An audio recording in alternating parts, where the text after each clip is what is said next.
Good morning friends.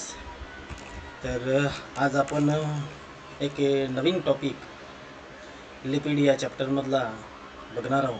त्या टॉपिकचं नाव आहे lipid fluid mosaic model. तर फ्लुइड मोझाईक मॉडेल म्हणजे नेमकं काय? तर इथे आपल्याला लिपिडचं जे स्ट्रक्चर आहे ते स्ट्रक्चर किंवा जे मेम्ब्रेनचं स्ट्रक्चर आहे ते इथे दिलेलं आहे. ते कसं आहे त्याबद्दल माहिती या फ्लुइड मोझाईक मॉडेलमध्ये दिलेली आहे. The fluid mosaic model was put forward by S. Jonathan, Singer and Garth in 1972. 1972 मध्ये एस जोनाथन सिंगर आणि गार्थ यांनी हे मेम्ब्रेनचं मॉडेल मांडलेलं आहे. म्हणून आपण म्हटलं इथे fluid mosaic model was put forward by S Jonathan Singer and Garth in 1972. Earlier there was a little controversy over the structure. There is a little controversy was done on the structure, but now the model is accepted worldwide. आता हे जे model मांडलेलं होतं ते सर्व मान्य झालेलं आहे, परंतु त्यावेळेस त्या मॉडेलच्या बाबतीत सगळ्यांचे वेगवेगळे मतं होती, परंतु आता ते मॉडेल ॲक्सेप्ट झालेला आहे world wide. Membranes are impermeable to most polar solute but permeable to non-polar compound. These membranes are impermeable to most polar solute. म्हणजेच त्या मेम्ब्रेनमधून पोलर सोल्यूटला परमिशन नव्हती, but it permeable to non polar compound. That means non polar compound can pass through this membrane. They are 5 to 8 mm. They are 5 to 8 mm or 50 to 80 angstrom thick. These membranes, the width of these membranes are given here 5 to 8 mm thick and appear trilinear when viewed cross-sectionally, and it appear trilinear when it viewed through cross-sectionally with electron microscope. When viewed by electron microscope, then it appear like a trilinear shape. The phospholipid form a bilayer in which this bilayer, their polar head group faces outward and interacting. These polar head groups are faces outward and interacting with the aqueous phase. Proteins are embedded in this 2D sheet. The proteins are embedded in these 2D sheet. म्हणजे जिथे असं म्हणता येईल की जे phospholipid आहे, phospholipid बायलेअरच्या स्वरूपात इथे अरेंज झालेलं आहे आणि त्यामध्ये हायड्रोफिलिक पोलर हेड ग्रुप जे आहेत ते एकमेकाकडे म्हणजेच एकमेकाकडे फेस केलेले आहे आणि interact with aqueous phase. Proteins are embedded in this 2D sheet.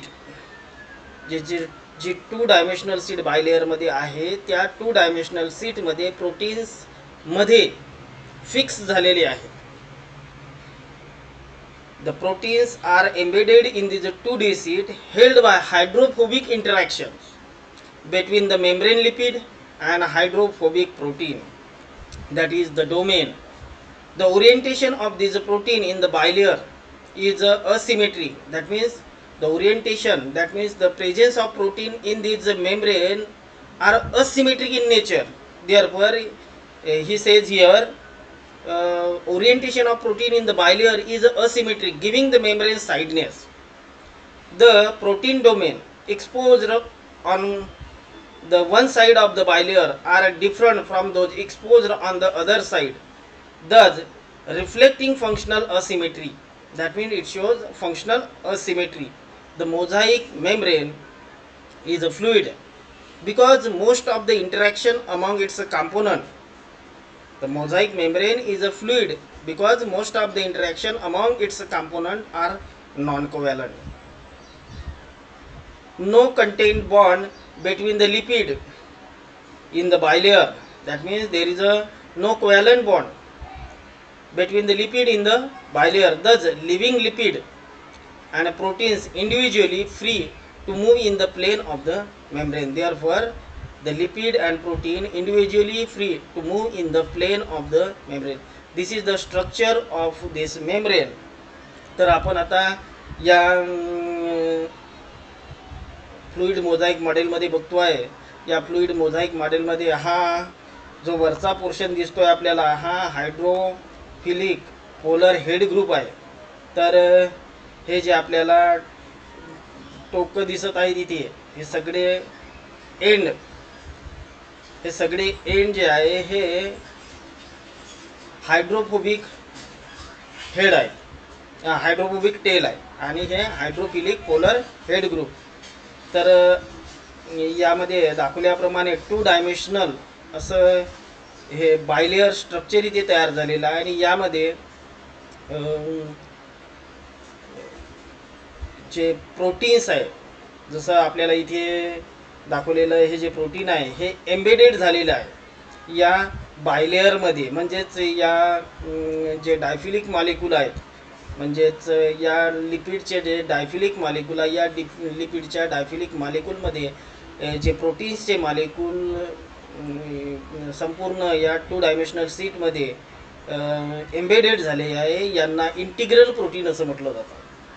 परंतु काही प्रोटीन्सचे मॉलिक्यूल जे आहे, काही प्रोटीन्सचे मॉलिक्यूल एकतर वरच्या बाजूलाच किंवा असे खालच्या बाजूलाच लागलेले असतील, तर अशा प्रोटीन्सला peripheral protein, that means if the proteins are present on one side, then such a protein is called as the peripheral protein. This one is the peripheral protein, and the protein molecule which are embedded in the 2 dimensional sheets called as the integral protein. तर अशा पद्धतीने हे structure दाखवलेलं आहे. Protein molecule हा peripheral protein, हा integral protein. इथे हे डायफिलिक मॉलिक्यूलने तयार झालेलं हे बायलेअर असं स्ट्रक्चर आहे. यामध्ये हा हायड्रोफिलिक पोलर हेड ग्रुप आहे, हे हायड्रोफोबिक टेल ग्रुप आहेत. हायड्रोफिलिक हेड ग्रुप हे ॲक्वेस सोल्युशन बरोबर इंटरॅक्ट होत आहेत. आणि जे हायड्रोफिलिक टेल जे आहे हे faces to that means it does not interact with the aqueous medium. तर अशा पद्धतीने या फ्लुइड मोझाईक मॉडेलमध्ये थोडक्यात मेम्ब्रेनचं जे स्ट्रक्चर आहे ते दर्शवलेलं आहे. आणि याच्या विड्थबद्दल सुद्धा सांगितलं आहे. 5 to 8 mm और 50 to 80 अँगस्ट्रॉम अशी या मेम्ब्रेनची विड्थ आहे. तर फ्लुइड मोझाईक मॉडेलबद्दल थोडीशी आयडिया आपण या व्हिडिओच्या माध्यमातून आपणापर्यंत देत आहोत. तरी आपणसुद्धा याबद्दलची अधिकाधिक माहिती वेगवेगळ्या व्हिडिओजमधून किंवा तुमच्या बुक्समधून काढावी आणि आपला फ्लुइड मोझाईक मॉडेलचा कन्सेप्ट चांगल्या रीतीने क्लिअर करावा. धन्यवाद.